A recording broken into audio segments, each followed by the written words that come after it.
नमस्कार दोस्तों, welcome your to GK tricks. इस वीडियो में हम एनसीईआरटी 8th क्लास के राजस्थान जीके के चैप्टर नंबर 6 से लगाकर 10th तक के क्वेश्चन केवल इस एक वीडियो के माध्यम से कवर करेंगे। मैंने सारे फैक्ट इस वीडियो के अंदर इंक्लूड किए हैं, एक भी फैक्ट नहीं छोड़ा है। अगर आपसे हो सके तो सारे प्रश्न आप लिख लीजिएगा, बार बार इन प्रश्नों का आपको रिविजन भी करना है। आपको रीट एग्जाम में एनसीईआरटी की इन पुस्तकों में से अधिकतर प्रश्न देखने को मिल जाएंगे। और देखिए, हमारा अंतिम वीडियो है एनसीईआरटी राजस्थान जीके का। तो हमने छठी, 7वीं और 8वीं क्लास के सारे चैप्टर कवर कर लिए हैं। तो अगर आप इस चैनल पर नए हैं और वो वीडियोस अगर आपने नहीं देखे हैं तो मैंने इसके लिए अलग से प्लेलिस्ट बना रखी है एनसीईआरटी राजस्थान जीके की, तो उसको विजिट करके आप वो वीडियोस भी देख सकते हैं। चलिए इस वीडियो की शुरुआत करते हैं। अगर वीडियो आपको हेल्पफुल लगे तो लाइक करके हमें सपोर्ट जरूर करिएगा। चलिए फर्स्ट क्वेश्चन देखते हैं चैप्टर नंबर 6 का। निम्न में से कौन सा सही सुमेलित नहीं है? ऊंट महोत्सव बीकानेर, मरु महोत्सव जैसलमेर, पतंग महोत्सव झुंझुनू, कुंभलगढ़ महोत्सव राजसमंद। देखिए यहाँ पर करेक्ट आंसर होगा, जो सही सुमेलित नहीं है वो होगा ऑप्शन नंबर 3rd। जो पतंग महोत्सव है ये फेमस है जयपुर का। जयपुर में ये मनाया जाता है, ना कि झुंझुनू में। बाकी जो ऊपर दे रखे हैं 2 और नीचे वाला 1 ये सही है। और ये भी आपको ध्यान रखना है, जो मारवाड़ महोत्सव है ये फेमस है जोधपुर का, मेवाड़ महोत्सव उदयपुर का प्रसिद्ध है। तो ये सारे फैक्ट आपको ध्यान रखने हैं। यहाँ से आपके 6 प्रश्न रेडी होते हैं। राजस्थान में ब्रह्मा जी का मंदिर स्थित है, तो कहाँ पर स्थित है? देखिए ब्रह्मा जी का मंदिर है पुष्कर अजमेर में। तो यहाँ पर ऑप्शन नंबर 2 करेक्ट होगा। कौन सी झील उदयपुर में नहीं है? फतेह सागर झील, पिछोला झील, उदय सागर झील, नक्की झील या फिर जयसमंद झील। देखिए करेक्ट आंसर होगा, जो नक्की झील है ये उदयपुर में नहीं है। तो ये कहाँ पर है? सिरोही जिले में। जयपुर शहर में मेट्रो की शुरुआत कब हुई थी? तो देखिए मेट्रो की शुरुआत हुई थी जून 2015 में। यहाँ पर ऑप्शन नंबर 2 करेक्ट होगा। राजस्थान में प्रथम रेल कब और कहां पर चली थी? देखिए इसका करेक्ट आंसर होगा, राजस्थान में सर्वप्रथम रेल चली थी 1874 में बांदीकुई से आगरा फोर्ट। बांदीकुई कहां पर पड़ता है? दौसा जिले में। तो ये भी आपको ध्यान रखना है। और आगरा फोर्ट उत्तर प्रदेश में। राजस्थान पर्यटन विभाग का लोगो क्या है? देखिए करेक्ट आंसर होगा पधारो मारे देश। ये आप ध्यान रखिएगा, काफी इंपॉर्टेंट प्रश्न है। पुरातात्विक पर्यटन स्थलों के संबंध में सही सुमेलित नहीं है। पीलीबंगा, हनुमानगढ़, आहड़, उदयपुर, बेराट, जयपुर, गणेश्वर, झुंझुनू। देखिए करेक्ट आंसर होगा ऑप्शन नंबर 4, जो गणेश्वर जो पुरातात्विक स्थल है ये झुंझुनू में नहीं है, यह सीकर जिले में। तो बाकी ऊपर के जो 3 है ये सही सुमेलित है, इनके बारे में भी आपको ध्यान रखना है। निम्न में से कौन सा पर्यटन स्थल जयपुर में नहीं है? हवा महल, कीर्ति स्तंभ, आमेर का किला या फिर जंतर मंतर। देखिए करेक्ट आंसर होगा कीर्ति स्तंभ। पर्यटन स्थलों के संबंध में सही सुमेलित नहीं है। मेहरानगढ़ किला जोधपुर, सोनारगढ़ किला जालोर, कुंभलगढ़ किला राजसमंद, सज्जनगढ़ किला उदयपुर। देखिए करेक्ट आंसर होगा, जो सोनारगढ़ किला है ये जालोर में नहीं है, तो ये कहाँ पर है? जैसलमेर में। तो ये आप ध्यान रखिएगा। बाकी जो ऊपर का 1 फैक्ट है और नीचे के 2 फैक्ट, इनके बारे में भी आपको ध्यान रखना है। चूलिया एवं मैनाल जलप्रपात किस जिले में है? देखिए यह है चित्तौड़गढ़ जिले में। ऑप्शन नंबर 2 करेक्ट होगा। कौन सा सही सुमेलित नहीं है? ख्वाजा मोइनुद्दीन चिश्ती की दरगाह अजमेर, रामदेवरा जैसलमेर, कपिल सरोवर कोलायत बीकानेर या फिर एकलिंग जी का मंदिर भीलवाड़ा। देखिए करेक्ट आंसर होगा, जो एकलिंग जी का मंदिर है ये भीलवाड़ा में नहीं है। तो ये कहां पर है? ये है उदयपुर जिले में। तो ये भी आपको ध्यान रखना है। निम्न में से कौन सा मंदिर जैन मंदिर नहीं है? ऋषभ देव मंदिर, उदयपुर गोविंद देव जी का मंदिर, जयपुर रणकपुर मंदिर, पाली दिलवाड़ा मंदिर, सिरोही। देखिए करेक्ट आंसर होगा जैन मंदिर नहीं है, ऑप्शन नंबर 2 गोविंद देव जी का मंदिर जयपुर। बाकी का जो ये ऊपर 1 दे रखा है और नीचे 2 फैक्ट, ये सभी क्या है? जैन मंदिर। कौन सा सही सुमेलित नहीं है? देखिए इन प्रश्नों में से एक प्रश्न में से 4 आपके क्वेश्चन रेडी होते हैं, तो सभी के बारे में आपको ध्यान रखना है। तो देखते हैं कौन सा सही सुमेलित नहीं है। कर्णी माता का मंदिर देशनोक बीकानेर ये सही है। श्री महावीर जी का मंदिर सवाई माधोपुर, त्रिपुरा सुंदरी मंदिर बांसवाड़ा, श्रीनाथ जी का मंदिर नाथद्वारा राजसमंद। देखिए नीचे वाले दोनों भी सही हैं। जो सेकंड नंबर दे रखा है श्री महावीर जी का मंदिर सवाई माधोपुर, देखिए हालांकि बुक में तो यही दे रखा है, जो न्यू बुक सही है एनसीईआरटी की उसमें तो यही दे रखा है कि सवाई माधोपुर में श्री महावीर जी का मंदिर, लेकिन वास्तविक देखें तो ये करौली जिले में है। तो ये आप ध्यान रखिएगा। तो इसका करेक्ट आंसर क्या होगा? Option number second. Palace on wheels नामक शाही रेलगाड़ी जो प्रमुख पर्यटक स्थलों की सैर करवाती है, कहाँ से प्रारंभ होती है? देखिए ये प्रारंभ होती है दिल्ली से, इसके बाद में ये राजस्थान, मध्य प्रदेश और उत्तर प्रदेश में जाती है। तो ये आपको ध्यान में रखना है। किसी भी क्षेत्र की रक्त वाहिनियां किसे कहा जाता है? देखिए ये कहा जाता है परिवहन को। ऑप्शन नंबर सेकंड यहाँ पर करेक्ट होगा। और परिवहन को ही किसी क्षेत्र की आर्थिक या सामाजिक व्यवस्था की जीवन रेखा भी कहा जाता है। तो ये भी आपको ध्यान रखना है। भारत में पहली बार रेल कब व कहां पर चली थी? देखिए भारत में रेल चली थी पहली बार 1853 में मुंबई से थाने। तो यहाँ पर ऑप्शन नंबर फोर्थ करेक्ट होगा। राजस्थान में रेल परिवहन का सबसे बड़ा केंद्र कौन सा है? देखिए करेक्ट आंसर होगा ऑप्शन नंबर फर्स्ट, जयपुर। तो ये आप ध्यान रखिएगा। और सांगानेर हवाई अड्डा कहाँ पर है? ये जयपुर में ही, आपको ध्यान रखना है। और ये राज्य का सबसे व्यस्त अंतर्राष्ट्रीय हवाई अड्डा है। तो दोनों फैक्ट आपको ध्यान रखना है, एक ऊपर वाला और एक ये। राजस्थान का रेल परिवहन भारत के किस रेलवे मंडल में सम्मिलित है? देखिए करेक्ट आंसर होगा उत्तरी पश्चिमी रेलवे में। और इसका मुख्यालय कहां पर है? जयपुर में। भारत में स्वर्णिम चतुर्भुज महाराजमार्ग जोड़ता है, तो किन किन को जोड़ता है? देखिए ये जोड़ता है दिल्ली, मुंबई, कोलकाता और चेन्नई को। ऑप्शन नंबर फोर्थ यहाँ पर करेक्ट आंसर होगा। महाराणा प्रताप हवाई अड्डा कहां पर स्थित है? देखिए करेक्ट आंसर होगा डबोक, उदयपुर में। सैनिक एवं नागरिक महत्व का हवाई अड्डा कौन सा है? तो देखिए ये है रातानाडा हवाई अड्डा, जोधपुर। माउंट आबू और नक्की झील स्थित है? देखिए करेक्ट आंसर होगा सिरोही जिले में।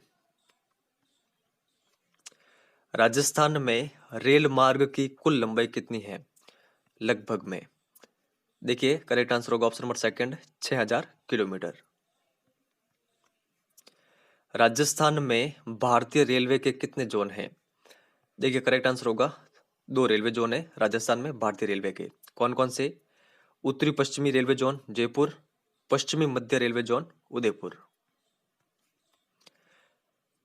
राजस्थान में कुल कितने रेलवे मंडल हैं? तो देखिए 5 रेलवे मंडल है राजस्थान में।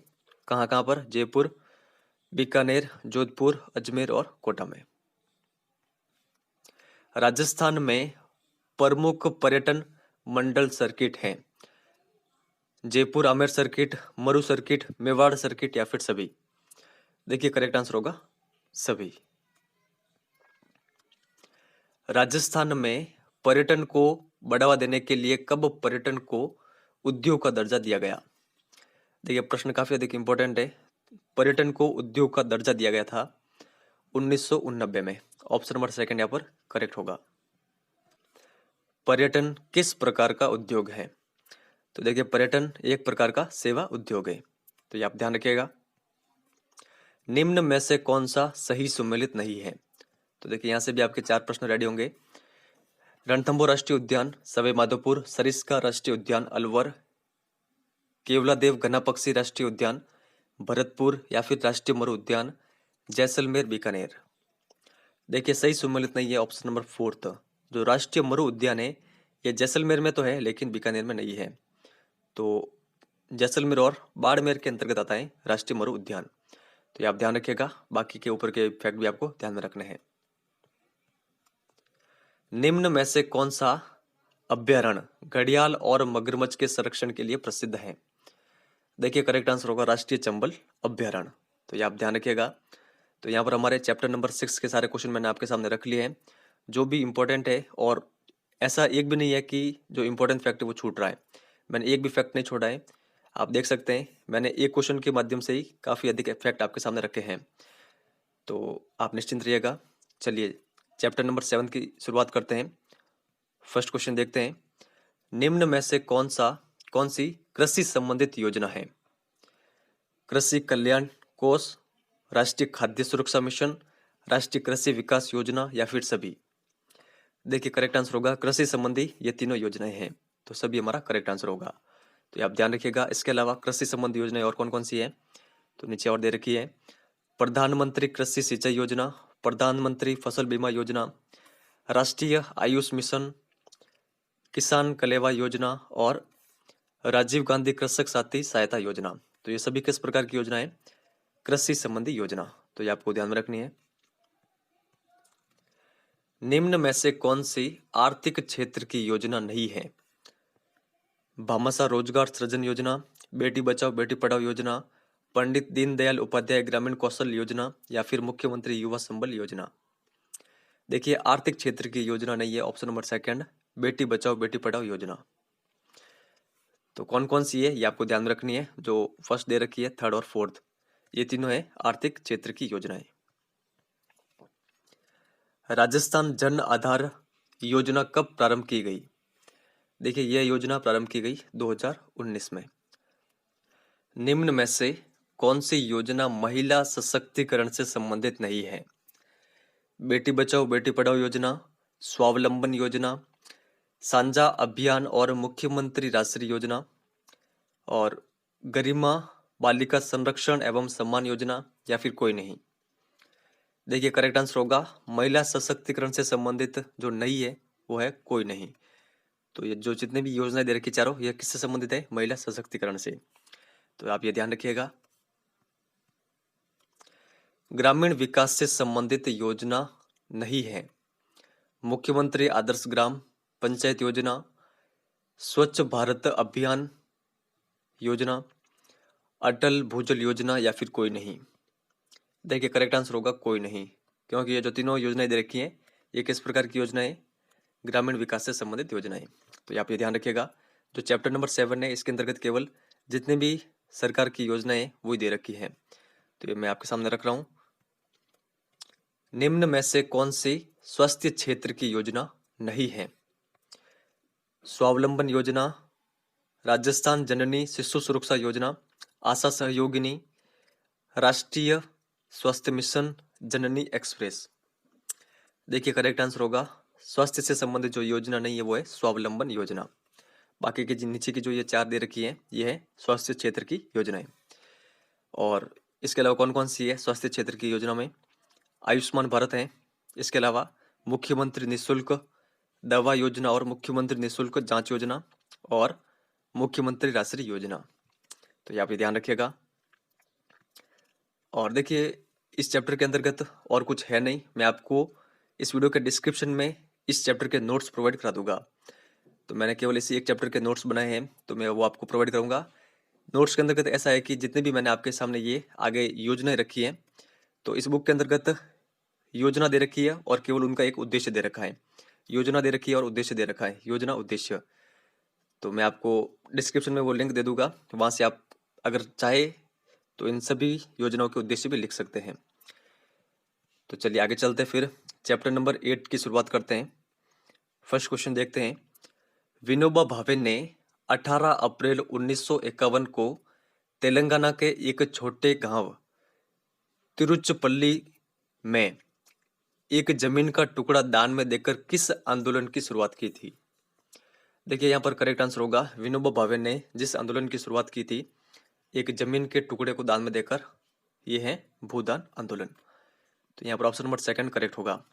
कहां से की ये भी आपको ध्यान में रखना है, कब की ये भी आपको ध्यान में रखना है। विनोबा भावे की अपील पर राजस्थान के किस जिले में भूदान आंदोलन प्रारंभ किया गया? तो देखिए यहाँ पर करेक्ट आंसर होगा ये किया गया था नागौर जिले में।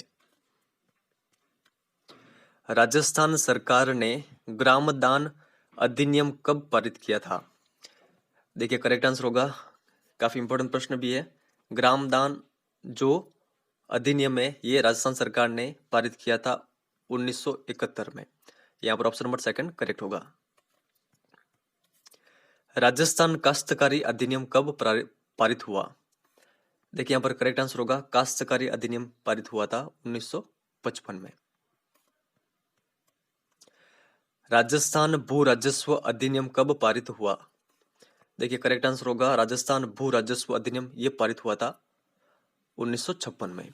तो यहाँ पे ध्यान रखिएगा, जो काश्तकारी अधिनियम है वो तो पारित हुआ था 1955 में और भू राजस्व अधिनियम 1956 में। संविधान के किस अनुच्छेद के तहत छुआछूत को दंडनीय अपराध घोषित किया गया है? देखिए ये अनुच्छेद है अनुच्छेद 17। किन्होंने अस्पृश्यता उन्मूलन के क्षेत्र में कार्य किया था? राजा राममोहन राय, ज्योतिबा फुले, रामास्वामी नायकर, महात्मा गांधी या फिर सभी? तो देखिए करेक्ट आंसर होगा सभी। अस्पृश्यता उन्मूलन के लिए भारत सरकार ने कब नागरिक अधिकार संरक्षण अधिनियम पारित किया? तो देखिए करेक्ट आंसर होगा भारत सरकार ने नागरिक अधिकार संरक्षण अधिनियम यह पारित किया था 1955 में। राजस्थान अस्पृश्यता अधिनियम कब लागू हुआ? देखिए करेक्ट आंसर होगा ये अधिनियम लागू हुआ 1955 में। तो यहाँ पर ऑप्शन नंबर 3 करेक्ट होगा।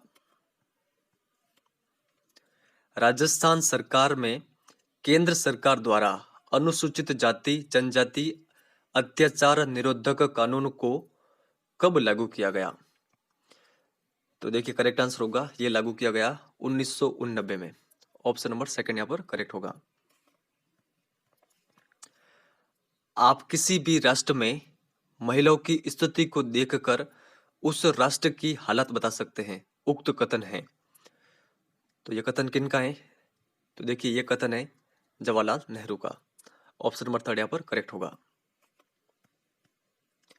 1951 में राजस्थान में महिला साक्षरता दर कितनी थी? देखिए यहाँ पर करेक्ट आंसर होगा 1951 में राजस्थान की साक्षरता दर थी, महिला साक्षरता दर 2.51%। तो ये आप ध्यान रखिएगा, ऑप्शन नंबर 1 यहाँ पर करेक्ट होगा। और 2011 में ये बढ़कर कितनी हुई? 52.1%। राजस्थान महिला आयोग का गठन कब किया गया? देखिए करेक्ट आंसर होगा राजस्थान महिला आयोग का गठन किया गया 15 मई 1999 में। राज्य महिला आयोग में एक अध्यक्ष के अलावा कितने सदस्य होते हैं? देखिए करेक्ट आंसर होगा राज्य महिला आयोग में एक अध्यक्ष के अलावा 3 सदस्य होते हैं। तो ये आपको ध्यान रखना है। और कार्यकाल कितना होता है? 3 वर्ष। तो ये आप ध्यान रखिएगा। महिला घरेलू हिंसा निरोधक अधिनियम कब लागू हुआ? देखिए ये अधिनियम लागू हुआ 2005 में। ये आपको ध्यान रखना है। ऑप्शन नंबर 2 यहाँ पर करेक्ट होगा। बेटी बचाओ बेटी पढ़ाओ योजना कब शुरू हुई? देखिए ये योजना शुरू हुई थी 2015 में। हिंदू उत्तराधिकार दत्तक ग्रहण व संरक्षण अधिनियम कब लागू हुआ? देखिए यहाँ पर करेक्ट आंसर होगा ये अधिनियम लागू हुआ था 1956 में। और इसमें संशोधन कब हुआ? तो 2005 में। तो दोनों फैक्ट आप ध्यान रखिएगा, कब ये बना और कब इसमें संशोधन हुआ। दहेज निषेध अधिनियम कब लागू हुआ? तो देखिए यहाँ पर करेक्ट आंसर होगा दहेज निषेध अधिनियम ये लागू हुआ 1961 में। तो यहाँ पर ऑप्शन नंबर 2 करेक्ट होगा। बाल विवाह निषेध अधिनियम कब लागू हुआ? देखिए यहाँ पर करेक्ट आंसर होगा ये आजादी से पूर्व लागू हुआ था 1925 में। ऑप्शन नंबर 2 यहाँ पर करेक्ट होगा। बाद में इसमें संशोधन हुआ था 1986 और 2006 में। ईवीएम द्वारा अधिकतम कितने उम्मीदवारों को वोट दिया जा सकता है? देखिए यहाँ पर करेक्ट आंसर होगा ऑप्शन नंबर 3 16। तो ये आपको ध्यान रखना है। और ईवीएम के अंतर्गत जो अंतिम बटन होता है वो होता है नोटा का। देश का प्रथम राज्य जिसने सूचना का अधिकार लागू किया? तो देखिए यहाँ पर करेक्ट आंसर होगा सूचना का अधिकार लागू करने वाला देश का प्रथम राज्य है राजस्थान। राजस्थान राज्य सूचना का अधिकार अधिनियम कब लागू हुआ? तो देखिए ये लागू हुआ था 2000 में। भारत सरकार ने सूचना का अधिकार अधिनियम कब बनाया था? तो देखिए यहाँ पर करेक्ट आंसर होगा ऑप्शन नंबर 3 2005 में। निशुल्क एवं अनिवार्य बाल शिक्षा का अधिकार अधिनियम 2009 राजस्थान में कब लागू हुआ? देखिए ये राजस्थान में लागू हुआ 1 अप्रैल 2011 को। तो ये आप ध्यान रखिएगा, ऑप्शन नंबर सेकंड यहाँ पर करेक्ट आंसर होगा। और ये किन पर लागू होता है? 6 से लगाकर 14 वर्ष के आयु वर्ग के बच्चों पर और कक्षा 1 से लगाकर 8 तक के बच्चों पर। संयुक्त राष्ट्र की आम सभा द्वारा बाल अधिकार समझौता कब पारित किया गया? देखिए यहाँ पर करेक्ट आंसर होगा 20 नवंबर 1989 को, ऑप्शन नंबर थर्ड। तो ये आप ध्यान रखिएगा। और इस समझौते पर भारत ने कब हस्ताक्षर किए? 1992 में। बाल अधिकारों की संख्या कितनी है? देखिए करेक्ट आंसर होगा ऑप्शन नंबर फर्स्ट, बाल अधिकारों की संख्या है 4। कौन कौन से हैं? जीने का अधिकार, सुरक्षा का अधिकार, विकास का अधिकार और सहभागिता का अधिकार। और नीचे वाला फैक्ट भी आपको ध्यान में रखना है, जो चाइल्ड हेल्पलाइन नंबर है ये कितने? 1098। राजस्थान सरकार ने राजस्थान संपर्क पोर्टल का प्रारंभ कब किया? देखिए करेक्ट आंसर होगा सितंबर 2019 में। तो ये आप ध्यान रखिएगा। और इसको किस कारण प्रारंभ किया गया? जन समस्याओं को ऑनलाइन करवाने के लिए। और एक ये नंबर भी आपको ध्यान रखना है, 181 सिटीजन कॉल सेंटर नंबर है ये। साइबर सुरक्षा हमले के प्रकार हैं रैनसमवेयर, मालवेयर, साइबर धोखाधड़ी या फिर सभी। देखिए करेक्ट आंसर होगा, जो ये 3 दे रखे हैं ये 3 साइबर सुरक्षा हमले के प्रकार हैं, तो सभी हमारा करेक्ट आंसर होगा। और साइबर धोखाधड़ी के अंतर्गत फिशिंग और जो स्पूफिंग, ये 2 प्रकार के ये धोखाधड़ी के प्रकार हैं, तो ये आपको ध्यान रखना है। आरटी एक्ट 2009 के तहत निजी स्कूलों में पिछड़े वर्ग के बालकों के लिए कितने प्रतिशत सीटें आरक्षित हैं? देखिए करेक्ट आंसर होगा 25% सीटें। राजीव गांधी किशोरी सशक्तिकरण योजना सबला कितने वर्ष की विद्यालय न जाने अथवा बीच में विद्यालय छोड़ देने वाली किशोर जो बालिका हैं के लिए संचालित की जा रही है? तो देखिए जो ये योजना है ये संचालित की जा रही है 11 से लेकर 18 वर्ष की किशोर बालिकाओं के लिए, जो कि विद्यालय या तो नहीं जा रही है या फिर वो विद्यालय को बीच में छोड़ रही है। तो ये आपको ध्यान में रखना है, ऑप्शन नंबर सेकंड यहाँ पर करेक्ट आंसर होगा। तो यहाँ पर मैंने जितने भी क्वेश्चन बनते हैं 8 चैप्टर के वो आपके सामने रख लिए हैं। 9 चैप्टर को स्टार्ट करते हैं, अंत तक आपको बंदे रहना है, केवल 9th और 10th चैप्टर के क्वेश्चन और बच रहे हैं। चलिए शुरुआत करते हैं 9 चैप्टर की। चैप्टर नंबर 9 का फर्स्ट क्वेश्चन इस प्रकार है, राजस्थान में स्थानीय स्तर पर सरकार के कितने स्तर हैं? देखिए करेक्ट आंसर होगा स्थानीय स्तर पर सरकार के स्तर है 3। कौन कौन से? ग्राम पंचायत, पंचायत समिति और जिला परिषद। तो ये आपको ध्यान में रखना है। कौन से संविधान संशोधन विधेयक के द्वारा पंचायती राज व्यवस्था को अपनाया गया था? तो देखिए करेक्ट आंसर होगा 73वें संविधान संशोधन के द्वारा। संविधान की 11वीं अनुसूची में पंचायती राज व्यवस्था के त्रिस्तरीय ढांचे के कितने कार्यों का उल्लेख किया गया है? तो देखिए यहाँ पर करेक्ट आंसर होगा ऑप्शन नंबर थर्ड, जो पंचायती राज व्यवस्था है उसके त्रिस्तरीय ढांचे के कुल 29 कार्यों का उल्लेख किया गया है संविधान की 11वीं अनुसूची में। तो ये आप ध्यान रखिएगा।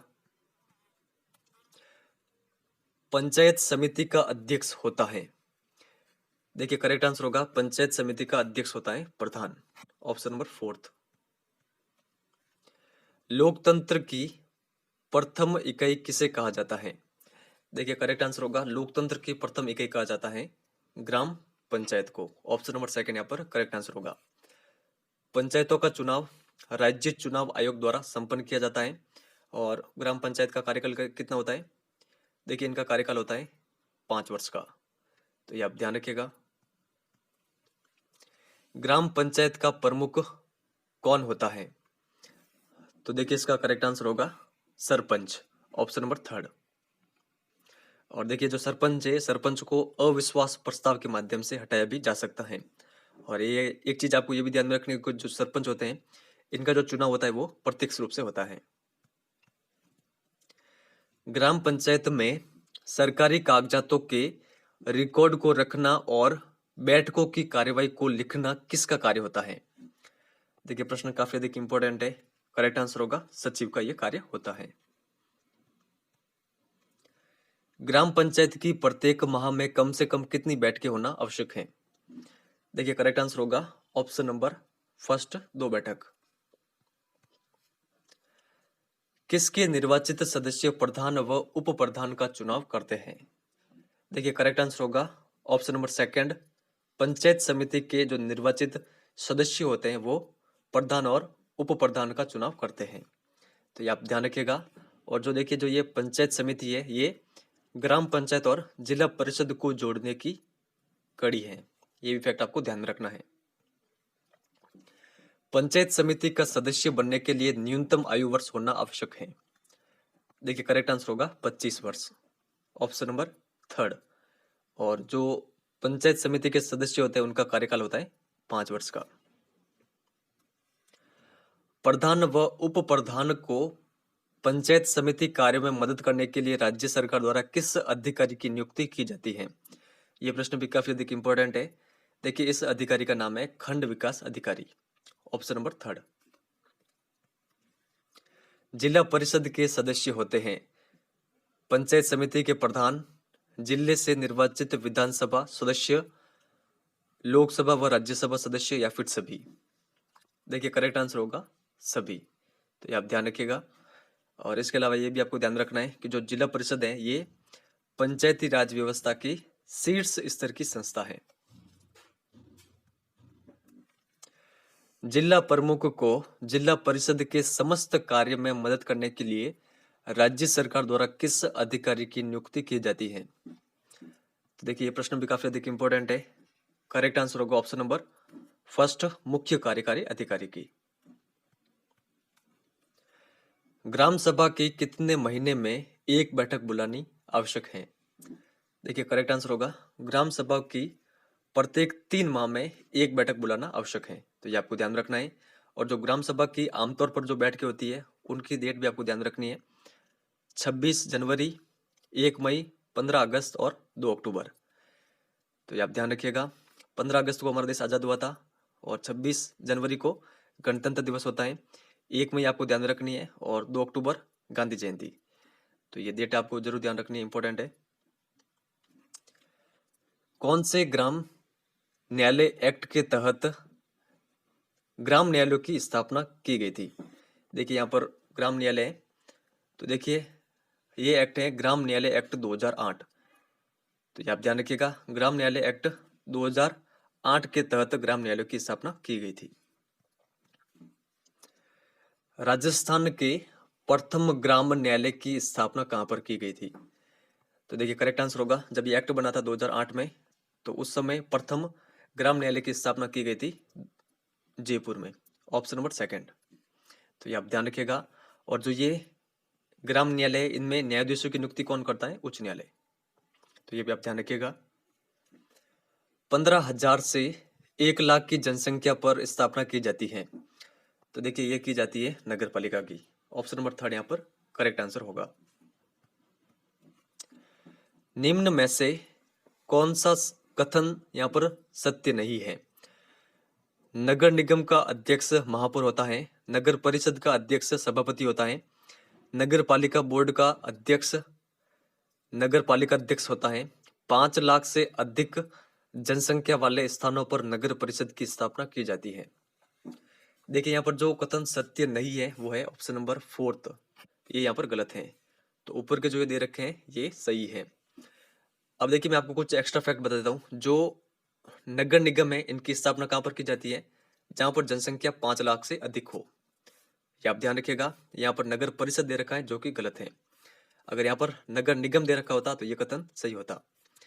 और जो नगर परिषद है उनमें जनसंख्या होनी चाहिए 1 लाख से लगाकर 5 लाख के मध्य, और जो नगर पालिका है इसमें 15,000 से लगाकर 1 लाख के मध्य। कौन से संविधान संशोधन के तहत नगरीय स्वशासन को अपनाया गया था? देखिए करेक्ट आंसर होगा 74वें संविधान संशोधन के द्वारा। तो ये आप ध्यान रखिएगा। और नीचे वाला फैक्ट भी आपको ध्यान में रखना है कि जो शहरी जो ये संशोधन अधिनियम बना उसके बाद में शहरी संस्थानों में के चुनाव में 1/3 वार्ड महिलाओं के लिए आरक्षित किए गए थे। तो ये आप ध्यान रखिएगा। नगरीय प्रशासन को आय कहां से प्राप्त होती है?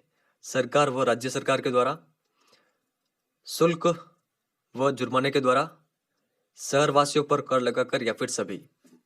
देखिए करेक्ट आंसर होगा सभी। और ये नीचे वाला भी आपको ध्यान रखना है कि जो शहरी प्रशासन है इनके कार्य कितने प्रकार के होते हैं? 2 प्रकार के। एक तो होता है अनिवार्य कार्य और एक होते हैं ऐच्छिक कार्य।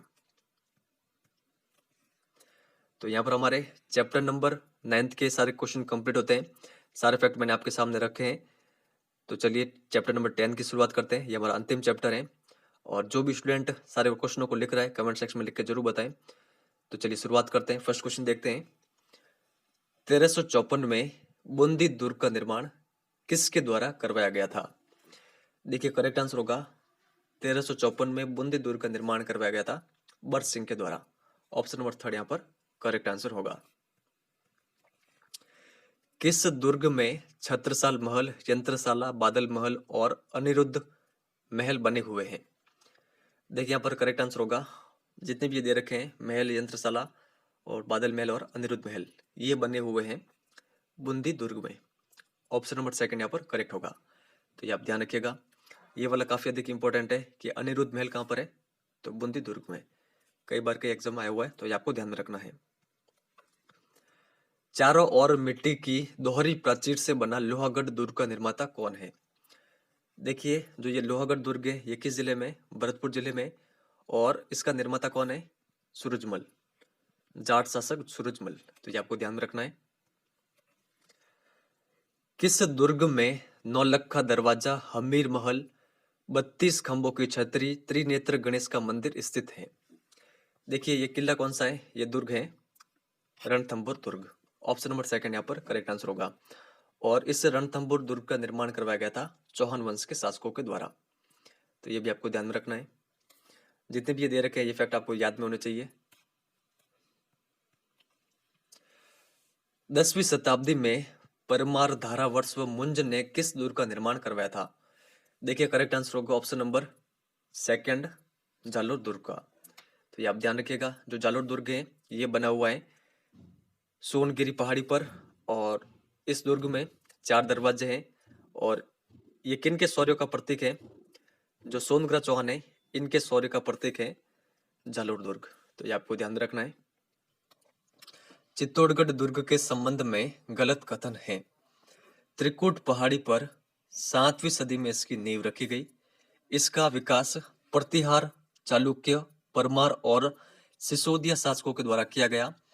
यह 2 सुदृढ़ प्राचीरों से घिरा हुआ है, मत्स्यकार पहाड़ी पर स्थित है, या फिर इसके कुल 10 प्रवेश द्वार हैं? देखिए करेक्ट आंसर होगा ऑप्शन नंबर 5। इसके कुल जो प्रवेश द्वार है वो है 7 ना कि 10। तो ये आप ध्यान रखिएगा। इसके अलावा जो ऊपर के फैक्ट है ये भी आपको ध्यान रखने हैं। बुक में जितने भी फैक्ट दे रखे हैं ये सभी मैंने आपके सामने रखे हैं। आगे चलते हैं। चित्तौड़गढ़ दुर्ग में प्राचीन तीर्थ स्थल गोमुख कुंड के उत्तरी पूर्वी कोण पर कीर्ति स्तंभ का निर्माण किसने करवाया? देखिए ये जो लाइन दे रखी है ये भी आपको ध्यान रखनी है। तो देखिए कीर्ति स्तंभ का निर्माण करवाया गया था महाराणा कुंभा के द्वारा। ये आप ध्यान रखिएगा। कीर्ति स्तंभ की जो ऊंचाई है वो है 122 फीट। ये 9 मंजिला स्मारक है। इसे भारतीय मूर्तिकला का शब्दकोश भी कहा जाता है। और 43 फीट वर्गाकार और 10 फीट ऊंची जगती पर ये बना हुआ है। जगती यानी चबूतरे पर ये निर्मित है। तो ये सारे फैक्ट आप ध्यान रखिएगा कीर्ति स्तंभ के संबंध में। कुंभलगढ़ दुर्ग के संबंध में असत्य कथन है। इसका निर्माण राणा कुंभा ने करवाया। इस दुर्ग का शिल्पी सूत्रधार मंडन था। 1458 में इसका निर्माण हुआ। इसके कुल 10 दरवाजे हैं। देखिए करेक्ट आंसर होगा कुंभलगढ़ दुर्ग के संबंध में जो असत्य कथन है वो है ऑप्शन नंबर 4। देखिए इसके कुल 9 दरवाजे हैं ना कि 10। तो बाकी के जितने भी कथन दे रखे हैं ये कुंभलगढ़ के संबंध में सत्य है। तो इनके बारे में भी आपको ध्यान में रखना है। किस दुर्ग में नीलकंठ महादेव का मंदिर यज्ञ वेदिया, जालीबाग बावड़ी, मामादेव मामादेव कुंड, कुंभ स्वामी मंदिर, पृथ्वीराज का स्मारक बना हुआ है। देखिए करेक्ट आंसर होगा, जितने भी यहाँ पर दे रखे हैं ये सभी हैं कुंभलगढ़ दुर्ग में। तो यहाँ पर ऑप्शन नंबर थर्ड हमारा करेक्ट आंसर होगा। तो कंटेस्टली आप ये ध्यान रखिएगा। देखिए जो मामादेव कुंड, जालीबाग बावड़ी, इनके संबंध में अलग अलग एग्जामों में कई बार क्वेश्चन बने हैं। तो कंटेस्टली ध्यान रखिएगा, ये कहाँ पर है? कुंभलगढ़ दुर्ग में। महाराणा प्रताप का जन्म कहाँ पर हुआ था? देखिए राणा प्रताप का जन्म हुआ था कटारगढ़ में, और ये कटारगढ़ कहाँ पर है? कुंभलगढ़ दुर्ग में। तो ये आप ध्यान रखिएगा। आमेर दुर्ग का निर्माण किसने करवाया था? देखिए करेक्ट आंसर होगा, आमेर दुर्ग का निर्माण मानसिंह प्रथम के द्वारा करवाया गया था। ये आप ध्यान रखिएगा। और जो ये आमेर दुर्ग है ये हिंदू और मुगल शैली का समन्वय है। तो ये आपको ध्यान रखना है। किस दुर्ग में प्रवेश द्वार गणेश गेट पर शीला देवी का प्रसिद्ध मंदिर बना हुआ है? देखिए करेक्ट आंसर होगा ऑप्शन नंबर थर्ड, आमेर दुर्ग में। काली सिंध और आहू नदियों के किनारे कौन सा दुर्ग बना हुआ है? तो ये कौन सा दुर्ग है? जल दुर्ग घाघरौन। तो ये आप ध्यान रखिएगा। निम्न में से कौन सा कथन गलत है? मेहरानगढ़ दुर्ग सुंदर राजप्रसादों के लिए प्रसिद्ध है। जूनागढ़ दुर्ग के अंदर मेहराब वाले दरवाजे मुगल प्रभाव के यथेष्ट प्रमाण हैं। सोनारगढ़ दुर्ग पीले बलुआ पत्थर से बना हुआ है, या फिर कोई नहीं। देखिए करेक्ट आंसर होगा, यहाँ पर जो गलत कथन है वो है कोई नहीं। तीनों कथन सही दे रखे हैं, तो इनके बारे में आप ध्यान रखिएगा। मेहरानगढ़ दुर्ग के बारे में केवल यही फैक्ट दे रखा है बुक में, और जूनागढ़ और सोनारगढ़ के बारे में यही फैक्ट दे रखे हैं। तो ये फैक्ट मैंने आपके सामने रखे हैं, इनके बारे में आपको ध्यान में रखना है। निम्न में से मंदिर और जिले के संबंध में कौन सा सही सम्मिलित नहीं है? तो देखिए यहाँ से आपके 4 क्वेश्चन रेडी होंगे। जगदीश मंदिर उदयपुर, सांस बाबू मंदिर नागदा, अंबिका मंदिर जगत, श्रीनाथ जी का मंदिर उदयपुर। देखिए करेक्ट आंसर होगा, श्रीनाथ जी का मंदिर उदयपुर में नहीं है। तो ये कहाँ पर है? यह नाथ द्वारा राजसमंद में। बाकी देखिए जो नागदा कहाँ पर है? नागदा उदयपुर में है, और जगत भी उदयपुर में ही है। तो ऊपर के ये तीनों मंदिर कहाँ पर है? उदयपुर में। निम्न में से मंदिर और जिले के संबंध में कौन सा सही सम्मिलित नहीं है? तो यहाँ से भी आपके 4 क्वेश्चन रेडी होंगे। एकलिंग जी का मंदिर उदयपुर, ऋषभ देव जी का मंदिर उदयपुर, चार भुजानाथ जी का मंदिर गढ़बोर राजसमंद, देलवाड़ा जैन मंदिर पाली। देखिए करेक्ट आंसर होगा, जो देलवाड़ा जैन मंदिर है ये सिरू जिले में, ना कि पाली में। बाकी के जो ऊपर के दे रखे हैं ये तीनों जिले, इन तीनों जिलों में कौन कौन से मंदिर आते हैं तो ये आपको ध्यान में रखने हैं। क्वेश्चन से हम वापस वही है, मंदिर और जिले के संबंध में कौन सा सही सम्मिलित नहीं है। तो देखते हैं, भंडदेवरा के शिव मंदिर 12, ओसिया के मंदिर जयपुर, रणकपुर जैन मंदिर पाली, किराड़ू के मंदिर बाड़मेर।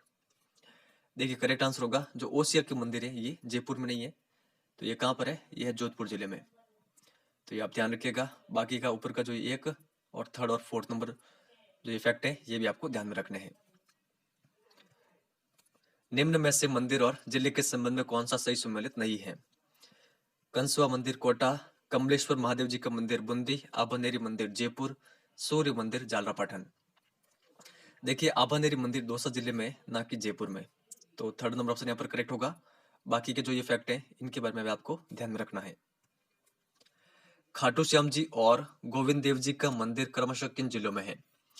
देखिए खाटू श्याम जी का मंदिर है सीकर जिले में, और गोविंद देव जी का मंदिर है जयपुर जिले में।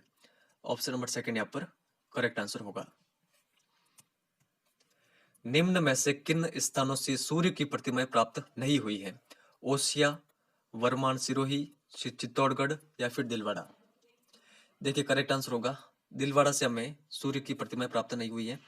तो हमें सूर्य की प्रतिमाएं कहाँ कहाँ से प्राप्त हुई है ये आपको ध्यान में रखना है।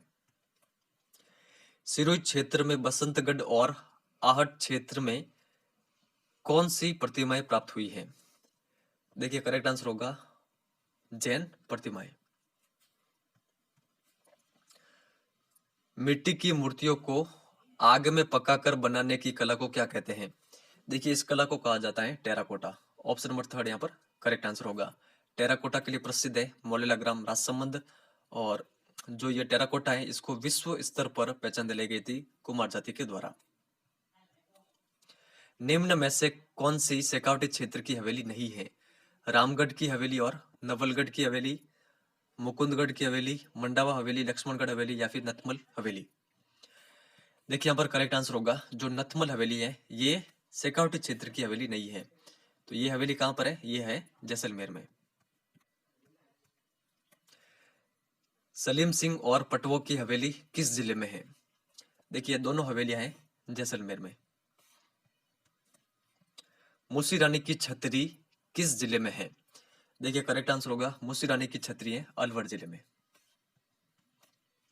निम्न में से कौन सा सही सुमेलित नहीं है? तो यहाँ से आपके 4 क्वेश्चन रेडी होंगे, इसके अलावा 5, 6 और 7 क्वेश्चन यहाँ से रेडी होंगे। देखिए यहाँ पर जो सही सुमेलित नहीं है वो है 84 खंभों की छतरी अलवर जिले में। देखिए जो 84 खंभों की छतरी है वो है बूंदी जिले में, तो ये आप ध्यान रखिएगा। इसके अलावा जो गोपाल सिंह की छतरी है यह करौली में, सेठों की छतरी है रामगढ़ और जो ईश्वरी सिंह की छतरी है यह है गैटोर में। इसके अलावा जसवंत थाड़ा कहाँ पर है? जोधपुर में, आहट की छतरिया उदयपुर और बड़ा बाग की छतरिया जैसलमेर में। तो ये सारे फैक्ट आप ध्यान रखिएगा। आगे चलते हैं। निम्न में से कौन सा कथन सही नहीं है चित्रकला के संबंध में? जयपुर अलवर के चित्रों में हरे रंग का प्रयोग किया गया है, जोधपुर बीकानेर के चित्रों में पीले रंग का प्रयोग किया गया है, उदयपुर के चित्रों में लाल रंग का प्रयोग किया गया है या फिर कोई नहीं। देखिए करेक्ट आंसर होगा यहाँ पर जो कथन गलत सही नहीं है वो है कोई नहीं, क्योंकि ये तीनों कथन सही दे रखे हैं, तो इनके बारे में आप ध्यान रखिएगा। तो 3 क्वेश्चन आपके यहाँ से रेडी होते हैं। इसके अलावा देखिए कोटा के चित्रों में नीले रंग का प्रयोग किया गया है, किशनगढ़ के चित्रों में सफेद या गुलाबी रंग का प्रयोग किया गया है और बूंदी के चित्रों में सुनहरे रंग का प्रयोग किया गया है। तो यहाँ से आपके 6 क्वेश्चन रेडी होते हैं, तो सभी फैक्ट आप ध्यान रखिएगा। आगे चलते हैं। निम्न में से कौन सा कथन गलत है? तो देखिए यहाँ से भी आपके काफी अधिक क्वेश्चन रेडी होंगे, तो देखते हैं।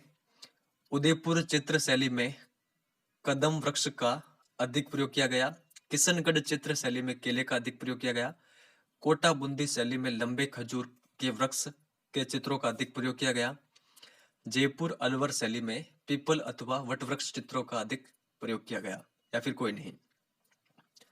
देखिए यहाँ पर करेक्ट आंसर होगा कोई नहीं। यहाँ पर कोई भी गलत जो कथन है वो गलत नहीं है, चारों कथन सही दे रखे हैं, तो इनके बारे में आपको ध्यान रखना है कि कहाँ के चित्रों में कौन से वृक्षों का प्रयोग किया गया है। और इसके अलावा ये भी आपको ध्यान रखना है बीकानेर जोधपुर में आम के वृक्षों के चित्रों का अधिक प्रयोग किया गया है। तो यहाँ से आपके 5 क्वेश्चन रेडी होते हैं। निम्न में से कौन सा कथन सही है? उदयपुर चित्र शैली में हाथी और चकोर पक्षी के चित्रों का अधिक प्रयोग किया गया है, नाथद्वारा चित्र शैली में गाय का अधिक प्रयोग किया गया है, जयपुर और अलवर चित्र शैली में मोर और घोड़ों का अधिक प्रयोग किया गया है या फिर सभी। देखिए यहाँ पर करेक्ट आंसर होगा सभी, तीनों कथन सही दे रखे हैं, तो आप ये ध्यान रखिएगा कि कौन सी चित्र शैली में किन का प्रयोग अधिक किया गया है। बनी ठनी किस चित्र शैली का प्रसिद्ध चित्र है? देखिए ये प्रश्न कई बार कई एग्जाम में पूछा हुआ है। देखिए करेक्ट आंसर होगा ऑप्शन नंबर 2 किशनगढ़ चित्र शैली, ये आप ध्यान रखिएगा। नीचे वाला फैक्ट भी आपको ध्यान रखना है, आमेर, जोधपुर और बीकानेर की चित्र शैली पर हमें मुगल प्रभाव देखने को मिलता है। तो नीचे वाला फैक्ट भी आपको ध्यान में रखना है। तो देखिए चैप्टर नंबर 10 के भी सारे क्वेश्चन मैंने आपके सामने रख लिए हैं और ये क्वेश्चन के माध्यम से हमने काफी अधिक क्वेश्चन कवर किए हैं। तो जितने भी फैक्ट मैंने आपके सामने रखे हैं ये सभी आपको कंटिन्यूसली याद होने चाहिए। अगर आपको याद है तभी आपके ये एग्जाम में काम आएंगे, और अगर आपने इनको लिख लिया है तो बस आपको बार बार इनका रिवीजन करना है। और वीडियो की समाप्ति करते हैं एक क्योट के साथ। आप तब तक नहीं हार सकते जब तक आप प्रयास करना नहीं छोड़ देते। तो मैं आपको केवल एक ही चीज कहूंगा कि आप अपना प्रयास जारी रखें, आपको हिम्मत नहीं हारनी है। तो चलिए इस वीडियो में इतना ही है। अगर वीडियो आपको पसंद आया हो तो लाइक और शेयर जरूर करना। धन्यवाद।